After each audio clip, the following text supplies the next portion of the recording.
Hello, everybody, and welcome to Strive and Thrive. My name is Mike Oliver, and this is a series of LinkedIn live episodes with the aim of enabling and empowering entrepreneurs to build businesses and achieve success in people, planet, and profit. On this series, you'll join myself and my friend Romesh as we invite interesting guests onto the panel and talk about the mindset, skills, and knowledges that are required for entrepreneurs to achieve, strive, and thrive in an ever-changing world. If I will now hand over to Romesh to let him introduce himself and look forward to speaking to Steph. Hi everyone, I'm Romesh, the founder of the FD Consultant, which is a collective of part-time fractional finance director consultants. I'm a qualified accountant. I qualified with a top 4 firm many years ago. I've spent time at a FTSE 100 business in various roles. But since 2008, I have been a finance director or chief financial officer of a number of successful growing businesses. I'm really passionate about helping businesses grow, and hence I set up the FD Consultant. Welcome to our third episode, Strive and Thrive, episode 3, the power of networking with Stefan Thomas. We're so pleased to welcome Stefan, who is the founder of the Networking Retreat and author of a number of best-selling books, including Business Networking for Dummies. Stefan, thanks so much for coming on board today. You've got huge experience and expertise in networking. Please introduce yourself and tell us about your business. I'm really flattered to be invited today. Even more flattered when Mike said that you have interesting guests. I was obviously waiting for the line, but we couldn't find any today, so we've got Stefan instead. That would have been a good Christmas line. But I'm Stefan. I'm the author of that book and a couple of others. As described, I speak at quite a lot of events across the UK and Europe, quite a lot of conferences and particularly sales conferences, and I train people how to network better, whether that's small business owners who want to make more sales, or people in corporate careers who want to advance their career by building a network. I exist in both of those worlds. My go-to place is the world of small business in the UK. I'm a small business owner myself, and I try and help them to make more sales, to understand how to network in the 21st century. So not just face-to-face networking events, but this relatively new thing, social media as well. That's me. Really good. I want to touch on the digital side of it as well in a minute, Steph. But I want to go back a bit first. When was it you first realized the power and importance of networking, and what got you onto the subject in the first place? I was first invited to a networking event at the end of 2005. I was an estate agent at the time, and networking just terrified me. That first breakfast networking experience at the Fleece Hotel, which is half a mile in that direction as I sit here. But I was really terrified and didn't know that I was going to have to stand up in front of a group of people and introduce myself. I'd never done anything like that before. Fast forward the middle of 2007, May 2007, and my estate agency career ended. I set up a little business running a local magazine in town. Actually, that's what I was doing, and realized that networking might be a route to market for that. There were a lot of, if I went to a networking event here in Witney, my local town, the local accountant was there, the local conveyancing solicitor, etc., etc. It was a good place to meet people who might advertise. What happened was that the reputation which I started to get, I started going to networking events really very regularly. I started to get a reputation more about understanding how to make sales at networking events, more so than for the magazine that I was running. So the magazine didn't actually last very long. and people started asking me to explain to them how to network. The networking group that I was a member of, for networking, they were massively expanding at the time. They first asked me if I would look after, those were the words, the Whitney group for them, then the groups that we had in Oxfordshire, and that was 2007. By sometime in 2008, I was running 27 groups, networking groups across Oxfordshire up to Birmingham, Northamptonshire, and so on. So I was training quite a lot of members how to get better at networking, and it just evolved. That became the business. People started asking me to speak at their networking events and their business shows as well. And then in 2012, 5 years later, I was speaking at a business show at XL in London, and the authors of the publishers, of those books were in the audience, and they took me aside that evening and asked if I fancied writing a book for them. I guess that was it. If that's a 5-year story, the world has speeded up quite a lot since then. But since going to my first event in 2005 and hating it, to being asked to write the book in 2012, and then the world took off a little bit for me. I hope that answers the question. Yeah. How did you find the experience of writing the book? Now that's an interesting question. I didn't like the experience of writing the book. However, to be fair to Wiley, the publishers, they at the time when I wrote Business Networking for Dummies, I was one of 1,800 Dummies books. So they've got a process, as you would imagine, and the writing was actually quite laborious. It's just over 100,000 words. I had 4 months to write it, so doing the maths on that one isn't difficult. It's about 1,000 words a day, which on good days doesn't feel difficult, but you don't have 7 good days in a week. So getting the words out was quite challenging. A little bit of trivia, which means something to me, is that the way that Dummies asked me to write the book is that we wrote the table of contents first, and then I could write the rest of the book in whichever order worked for me.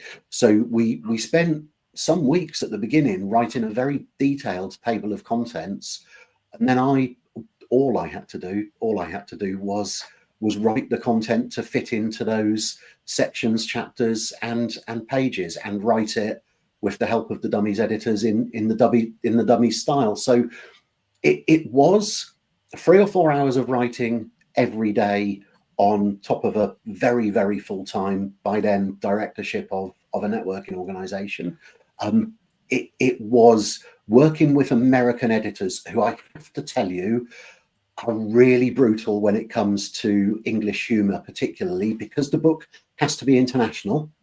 Any humor that wouldn't work, they just told me straight away, and told me really quite bluntly as well. So I got used to waking up every morning to incredibly robust feedback on what I'd written the day before. So it was writing 1,000 words a day and also dealing with the feedback, for want of a better expression, from the editors. So the actual experience, the process, I celebrated when I finished it, but of course I was really proud to have written a book. I think that, and it's 10 years since it was published. It was published in 2014. So I've enjoyed that process of the book being out there for a decade, much more so than I enjoyed actually writing it.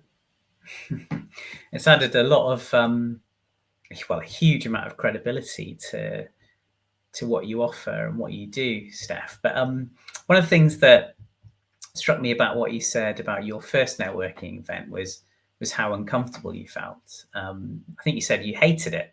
Was that right? But it's interesting because that's similar to the way I started networking, in the sense that when I was a full-time employee, when I was a finance director, I consider myself to be quite good with people. I'm an extrovert. I like speaking to people. I like speaking to new people. But I'm far more comfortable doing that in a natural kind of non-business environment generally. Certainly, I was that way, a few years ago.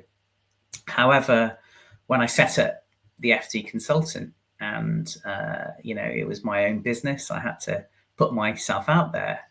I struggled a little bit with that idea of doing that, and in a way, I felt that networking was something I wasn't particularly comfortable with. It was an area that I felt wasn't, I wasn't being authentic, if that makes sense. And I struggled a little bit with that.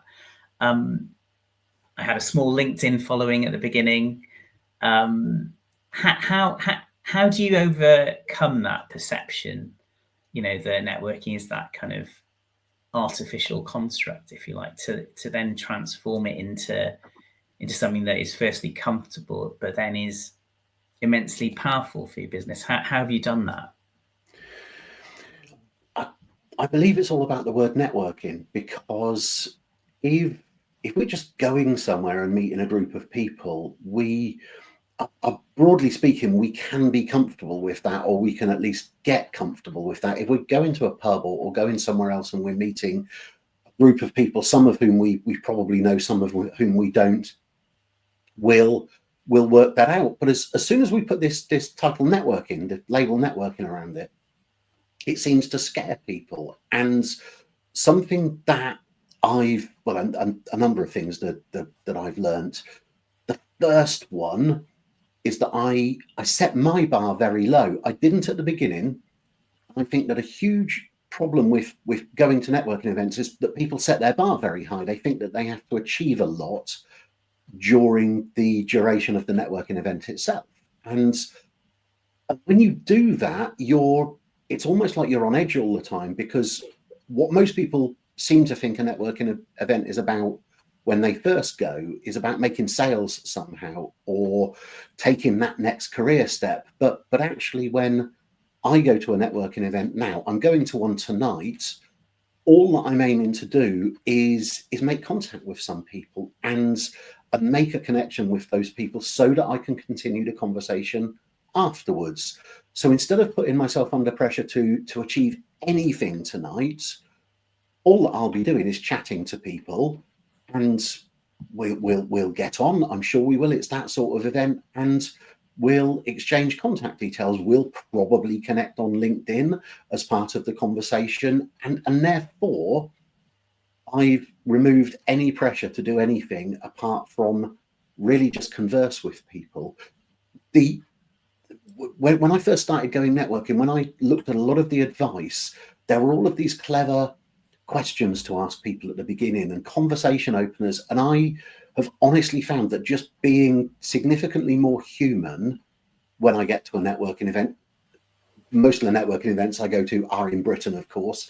So talking about the weather, talking about the parking or the problems on the train getting there, those universal conversation openers that just get us talking, I've found those much more authentic, simpler, and less artificial than the traditional networking questions which people were being trained. I thought at first I was getting it wrong, because I just going in and talking to people felt so natural to me, and yet putting a networking label on it and thinking that I had to qualify people or see if people were my target market, that was the bit that just felt really, again, to use the word that you used, really artificial to me.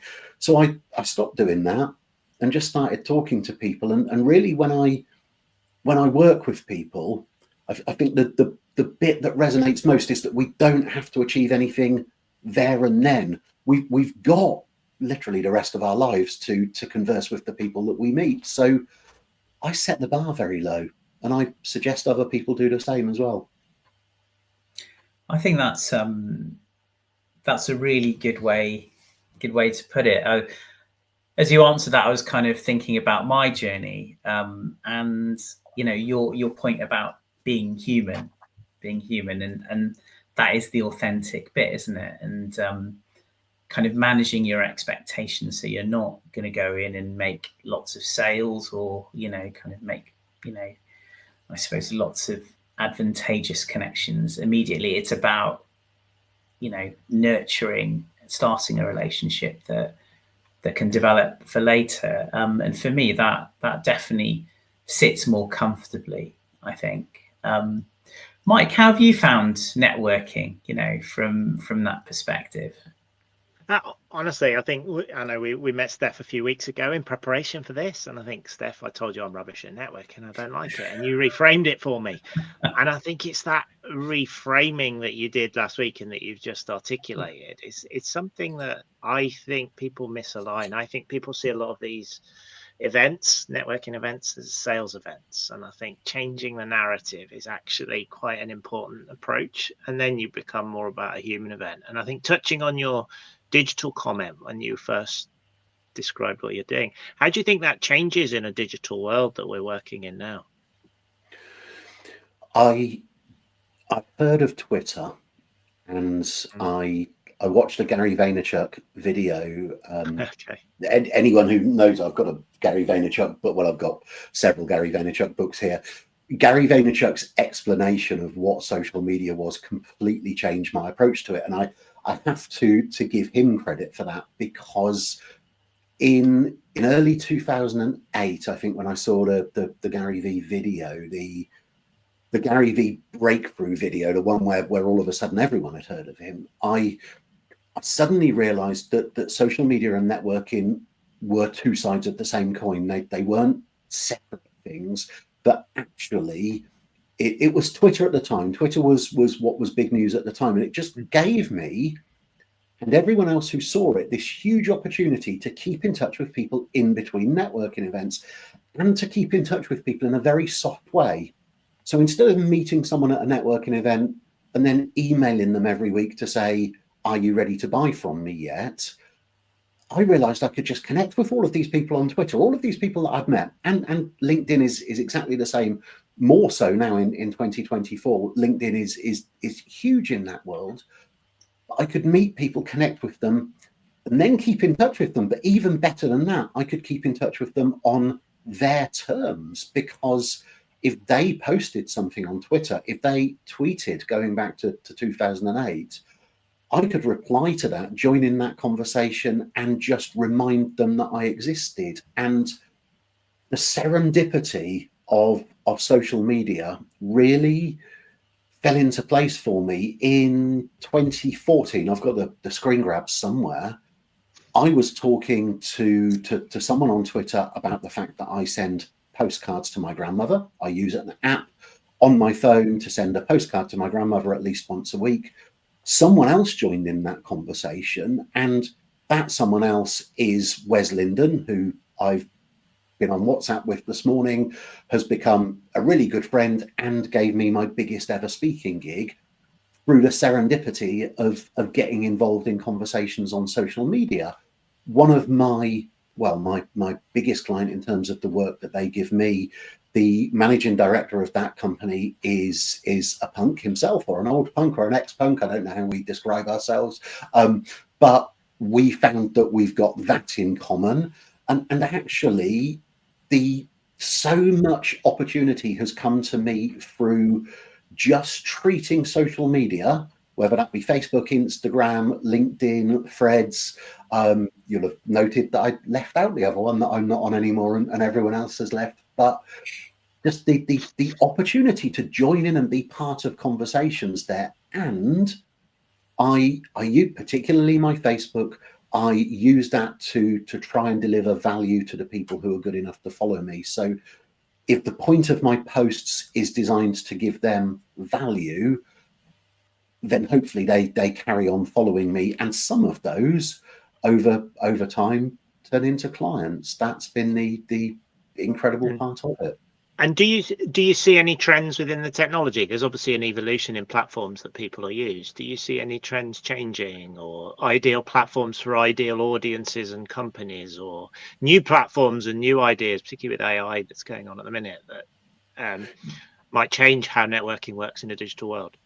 Yeah, I certainly do. I mean, we've talked about one of them. The Twitter was big news in 2007, 2008. Of course, the the conversation continues to shift. I think that's the thing which always intrigues me, that back then, 2008, you poked people on Facebook, and Facebook was pretty much an extension or an evolution of what used to be Friends Reunited or MySpace, and people were using Facebook for quite frivolous purposes. Of course, Facebook has gone through a huge evolution, and a lot of the conversation shifted there. Instagram, which was originally just about making your photos look pretty, that's become a place where huge conversation goes on. LinkedIn has gone from quite a dry platform to a very content-rich platform in that time. And I can see that LinkedIn and Facebook are really in competition for the business market, with LinkedIn winning currently. In terms of a trend that I notice, small business owners tend to exist on Facebook, whereas employees, C-suites, other people in corporations or in organizations tend to exist on LinkedIn. So a real trend that everyone needs to get their head around is that it's not about which platform I prefer, it's about which platform my prospective clients are on. So I spread myself pretty thinly. Gary Vaynerchuk's expression that marketers ruin everything. So TikTok started off as very lighthearted. TikTok started off as a very different thing to it is now. But I see people who do high level management consulting, leadership training, human resources existing on TikTok now and bringing on huge followings, which results in actual work for them. What's happened recently in terms of a trend that I've been really interested in is that Meta launched Threads, and then Blue Sky is there as well, both, if you like, as alternatives to Twitter. Now a lot of people have come away from Twitter, but what really intrigues me about this, to finish off this little monologue, is that we never know which is going to be the next platform to take off.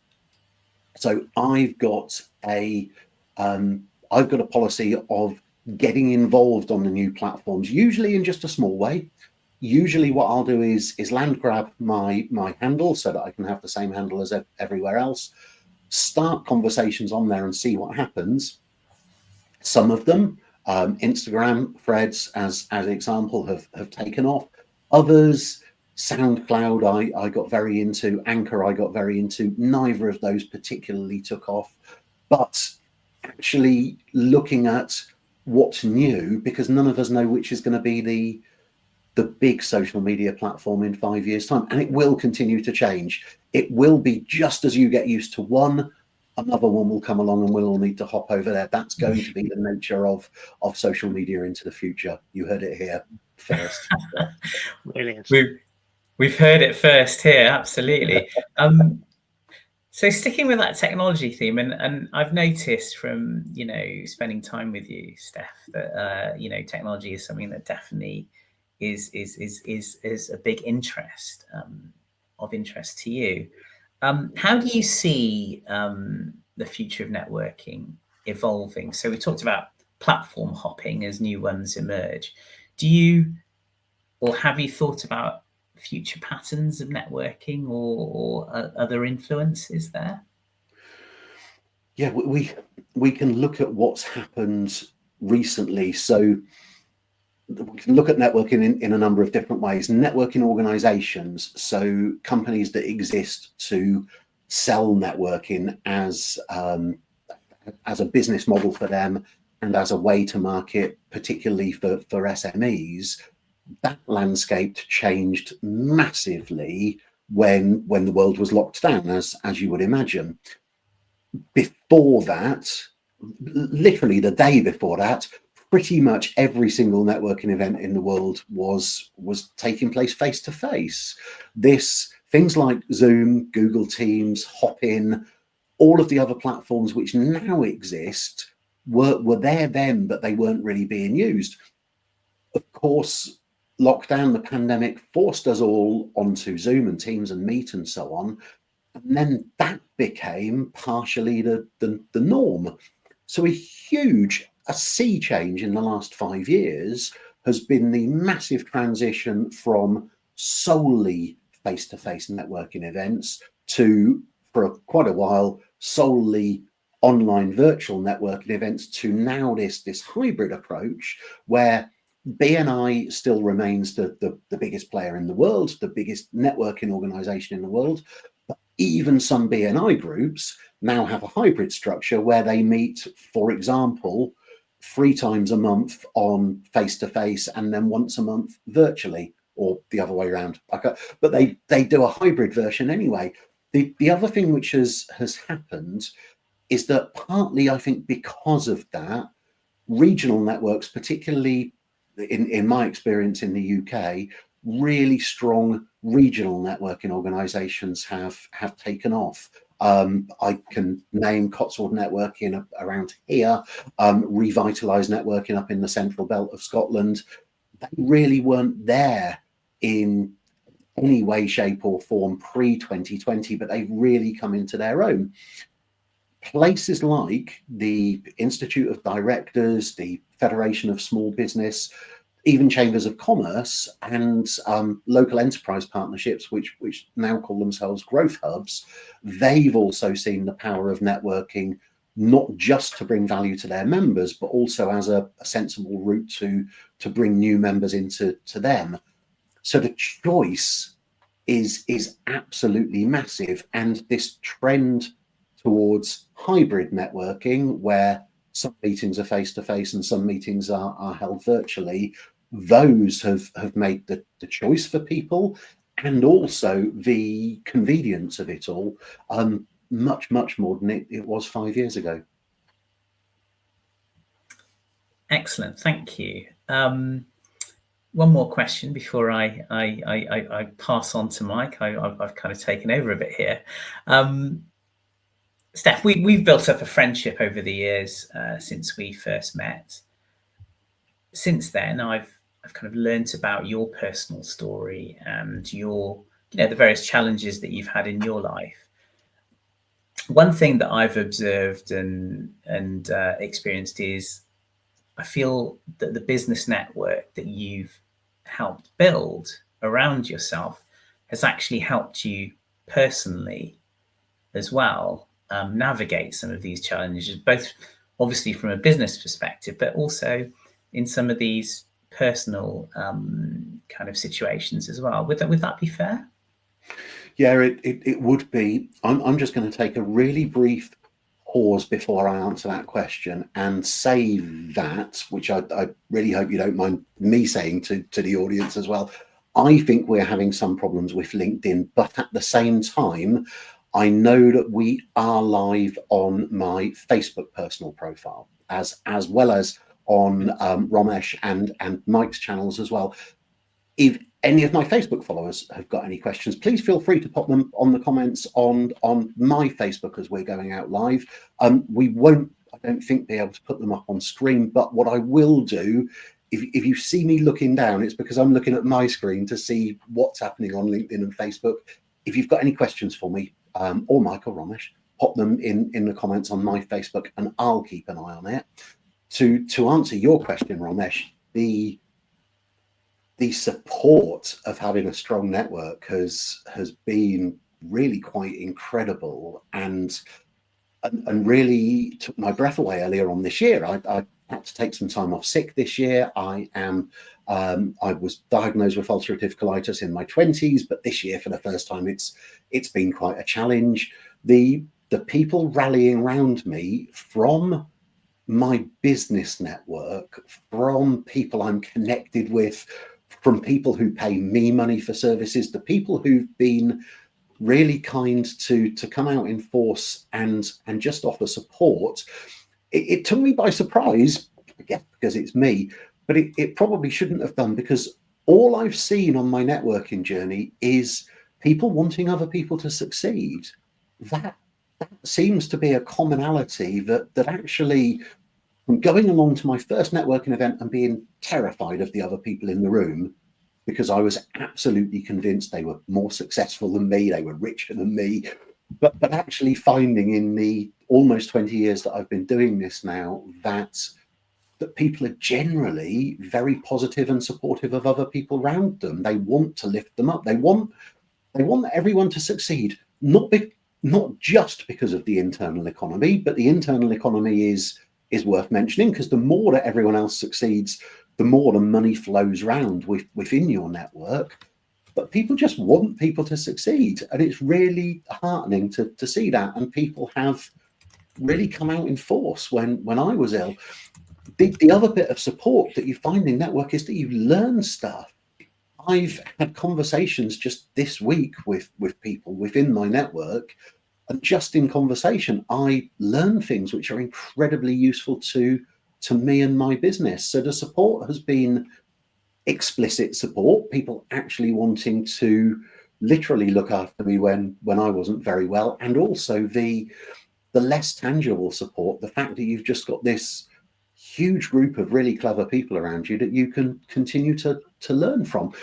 I think running a small business is lonely. I know you've got a network of people within your business, Romesh, but just running a small business, which for most of us means spending quite a lot of time in a back bedroom where we style our office.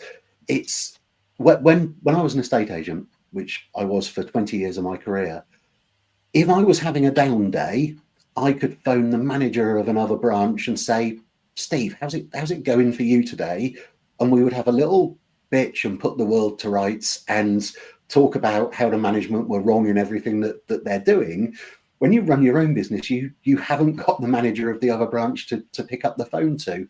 And I've found that a really big benefit of networking, having people like you and various other people around, that when things are going well, people are applauding, and when things aren't going well, people are offering genuine guidance and support. I think that's been an incredible part of it for me and for many others. That's really interesting, Stefan. I'm going to ask you a slightly related question, but you've made me think of something. What's your view on the kind of, you talk a lot about the authentic relationship there. I pulled the word authentic out of it, but what's your view on the current trend around the use of AI to really write people's content online, and the authenticity that people are putting into this? You know, I've seen experiments where it's been successful, it's not been successful, but I guess what you're telling the story here is authenticity is what drives the kind of network that you're trying to pull together as an individual. So I guess it's wrong for me to be judgmental on this, because I'm a very, very fast writer, typist. When I write a book, a chapter of the book will exist in my head, and my job is just to get it out of my head and to type it. So I can write many hundreds of words very quickly, and I appreciate that that's a skill that I didn't realize that I had until recently. One of those things that, because you just do it yourself naturally, you don't realize that everyone else's mind doesn't work like that. So I've spoken to a number of people who heavily lean into AI to write things for them. I've had a lot of conversations about AI this week, which have blown my mind, with people who understand it a lot better than me. There's a massive opportunity there, of course. Whole books are going out there now written by AI, but it's the author rather than AI which is being paid for it. But you are uploading quite a lot of your intellectual property to the hive mind, is one thing which I'm going to throw in there, because people upload what they've written into, for example, ChatGPT. That exists out there somewhere now, and it's not necessarily yours anymore. People have always used tools. People have used ghostwriters. So I'm not going to be judgmental about people using AI as a ghostwriter to write a book for them. A challenge that I have particularly is that a lot of people read my content online and indeed in the books. And if they know me, they say that they can read it in my voice, because I write broadly the same as I speak. So my challenge with AI is that I haven't yet been able to get it. I have tried, haven't been able to get it to replicate what I would consider authentically me. And therefore, if I put something out there, it wouldn't sound like me. what I am using AI for, I'm using some of the tools such as CapCut, for example, where if I'm going on a trip to London in the next 24 hours, I'll be doing some work stuff. We'll also be doing some traveling and so on. I'll bung a load of photos into CapCut and it will put those photos along with a back-in music track and turn them into a really exciting video. And I'm enjoying using AI for that. I'm enjoying using AI as a virtual sounding board as well. For a really good example would be thinking about the chapter structure for my next book. And I've talked to both ChatGPT and Sintra about that and talked to them about what the book is and asked them to suggest content which would be worthwhile in the book. And they gave me a number of ideas which I hadn't thought of as things that would be useful for the book that I'm writing. So as a useful sounding board and as a research assistant, I had a meeting with someone this week and said to ChatGPT, I said, here's the guy on LinkedIn. Can you tell me anything else you can find out about him? And ChatGPT came back with a number of sources that this guy had written papers and so on, which made it really quick for me to research someone before I went into a conversation with them. So I think AI can be used authentically. I'm still on the fence a little bit about people who are writing whole books with AI, because I wonder whether that's really their knowledge or whether they're just pulling the knowledge from the hive mind.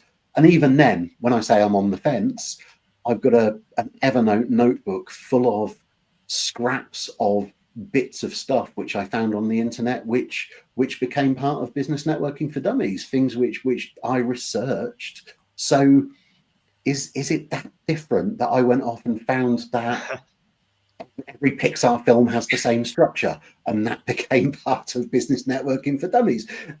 AI could have done the same research for me, I guess. Yeah, it's interesting, isn't it? It's about, I think things are changing in this space, and it's about how you maintain your Steph identity as well and use these tools to improve your productivity rather than actually becoming a face of you. Do you see a difference when you're talking about networking between a big network versus a close network of sort of people you talk to about your health issues or particular business issues? And do you think that it could be reframed differently for people? Because I think there's this automatic association with numbers of users on LinkedIn or contacts or big networking events and sales rather than actually a closed network, a closer network. This is really personal. I know it won't suit everyone. And I think it was because I was bored in the summer when I was really quite ill. I was in hospital at the time, but I opened up on my public Facebook profile about how I was feeling one particular day, and I was in hospital at the time. I'd been in hospital for a few days.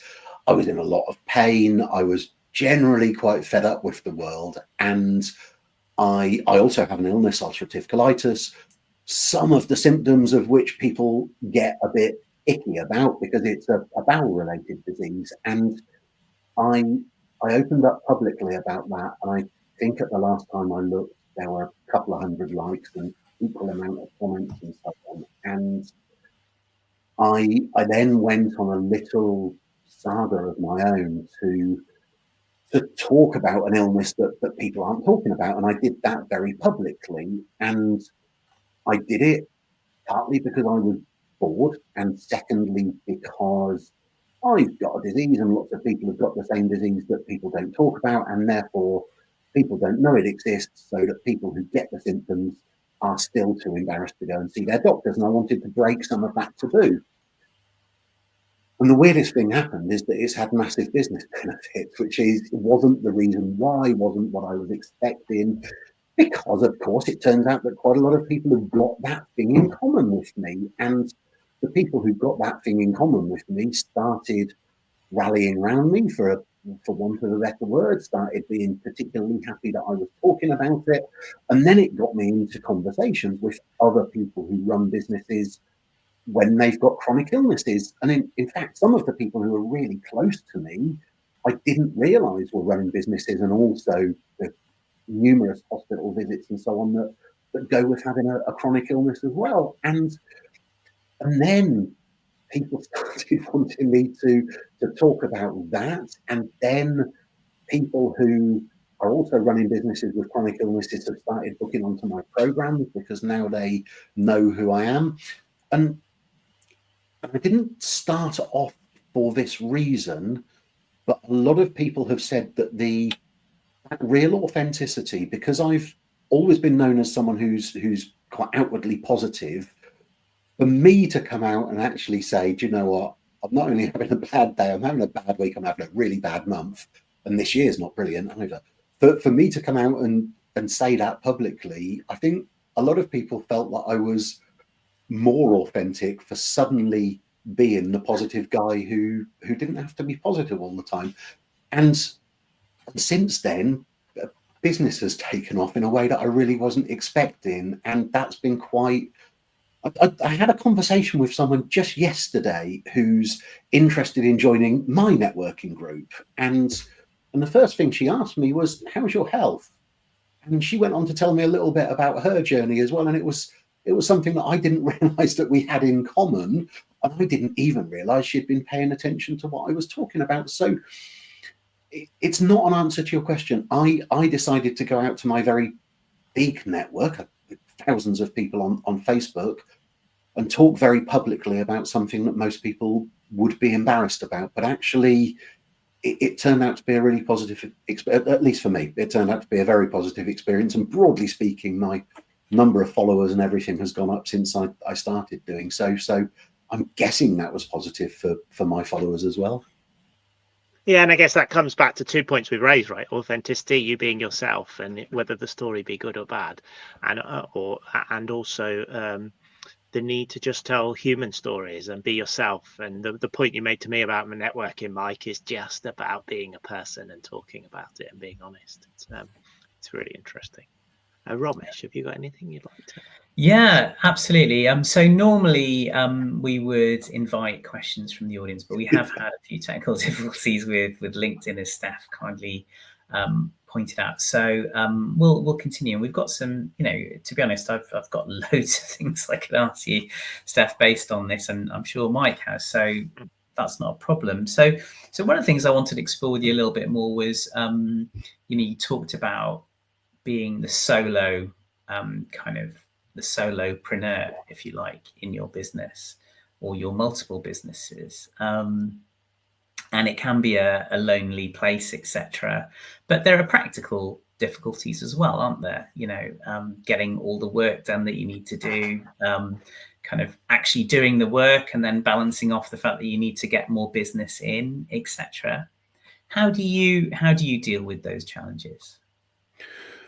That learning curve has been huge, because despite plenty of evidence to the contrary, running a business which relies on me to turn up every day, I was presuming that I was invincible. So I didn't have enough plans in place for me to be taken out of the picture, for me to become sick. And I'm sure that's something that a lot of small business owners, particularly in the creator space, in the small business to business service consultancy space, I'm sure that a lot of people haven't taken that into account. Professional speakers, all of us lost a huge amount of income when we weren't able to go out and speak because of the pandemic. So I've had to learn to put recurring income as part of the plan. With several of my products and services now, there are recurring payments on those. I'm writing more books, because once the book is written, I then get paid for it forever. I get royalties for Business Networking for Dummies twice a year, a decade since I've written it. I've had to look at how to make the business a bit more robust, so that even though I'm the face of the business, I've had to look at what happens if, either by necessity or by choice, I take a few months out of the business again in future. So that is something that I would love to explore more, to talk about more over time, because it's such a big subject. With people have heard the expression business continuity, but it is one of those things that you don't, insurance, it's something that you don't really consider the value of until it happens to you.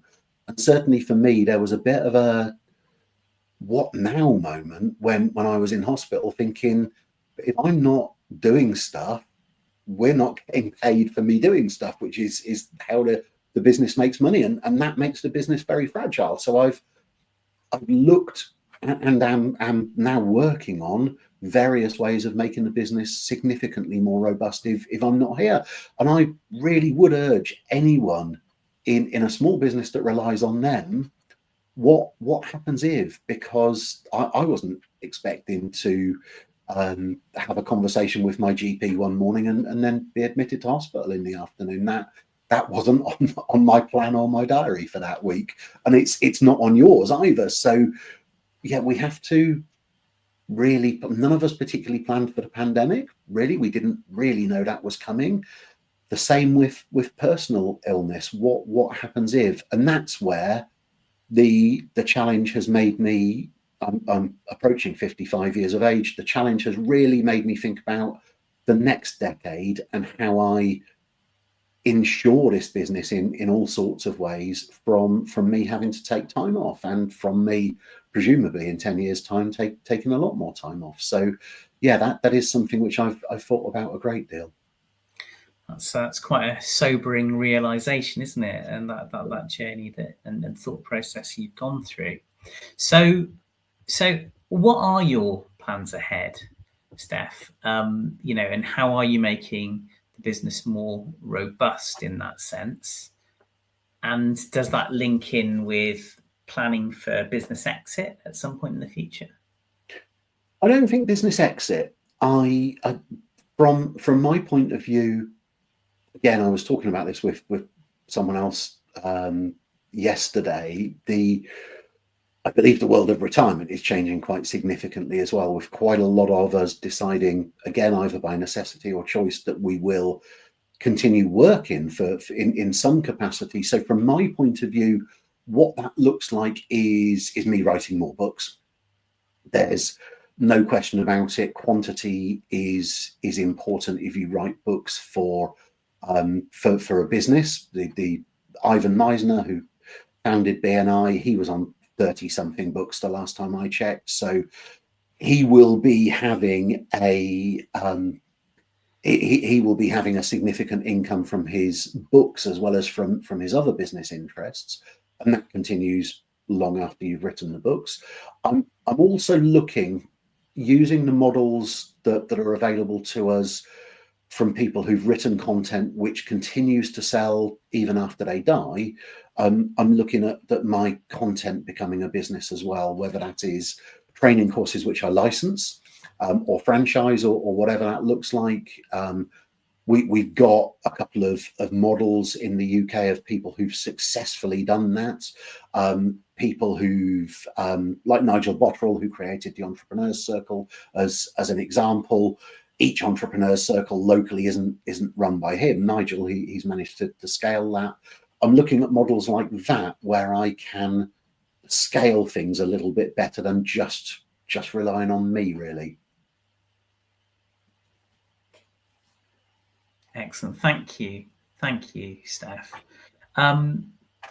Okay, so Mike, do you have anything else that you wanted to add at this point, or ask Steph, or shall I? It's been super good to talk to you, Steph, and your time. I realise we've had some technical issues, but actually we are still alive to a number of audiences, so it's good. It's been super interesting. I love the authenticity. I love your story about yourself and how doing it. And for me, who's an introvert, or more of an introvert, I'm kind of know that putting yourself out there is really important, and I have to force myself sometimes to do it. And I think but it's that natural voice, I think, is the takeaway that I've got. Romesh? I'll be completely honest, Mike. I'm going to an event tonight where I am already feeling a bit intimidated by other people who will be in the room.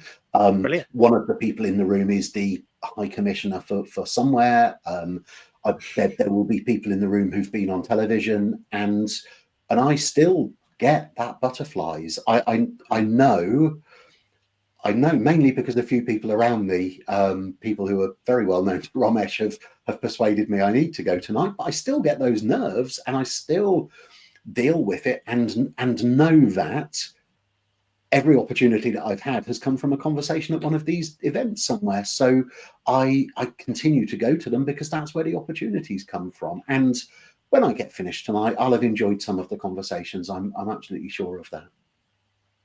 Amazing. It sounds like an incredible event, Steph. Looking forward to it now. Yeah. I just hold it to myself. You've banished the butterflies. I love it.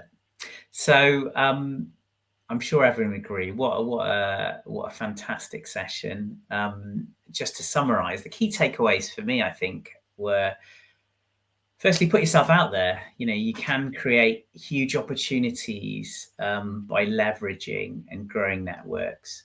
But to do that, you have to do it properly. You have to be authentic. The authenticity and being authentic, we've used that concept. We've covered it several times in this discussion. And I think people naturally connect with others who they feel are being truly authentic. Ultimately, Steph, I think what I'm getting is you get what you put in, right? So it's nurturing the relationships and not necessarily feeling that you're going to get everything you need or want from an initial conversation. It's the start of a journey, and you have to nurture that ongoing conversation and relationship. And for me, something else that came up here was that perception shift, which certainly resonated with me, because that was a shift that I went through in my networking journey as I've started growing my business. And that is, people do want you to succeed. And if you lean into that and believe in the authentic approach, then ultimately, there's only going to be one path, and that should be one of success. So, Steph, thank you very much for your contribution today. Some incredible insights, and thank you for also taking us through your personal journey. We'd like to thank everyone who has watched live and overcome some of the technical difficulties, or who is listening or is watching a recording later. Thank you very much. We appreciate your support. When Mike and I set up Strive and Thrive, we wanted to open up interesting discussions in the business space for ourselves to learn and ultimately share with those who are interested. We're a monthly series. We've got a great pipeline of interesting people to share their insights with you. Our next session is next month, post-Christmas, believe it or not, on the 23rd of January. We'll share more details of that over the next 4 weeks. Exciting news, we're now on YouTube and Spotify with a podcast. So those are exciting steps for us. Please look us up. A big thank you to Mike for co-hosting so brilliantly, and the rest of the Strive and Thrive team. You know who you are. Steph, again, thank you very much. See you all next time. Thank you very much for having me, guys. Thank you. Have a good evening, Steph. Enjoy it. Let me know how it goes. Thank you, I will.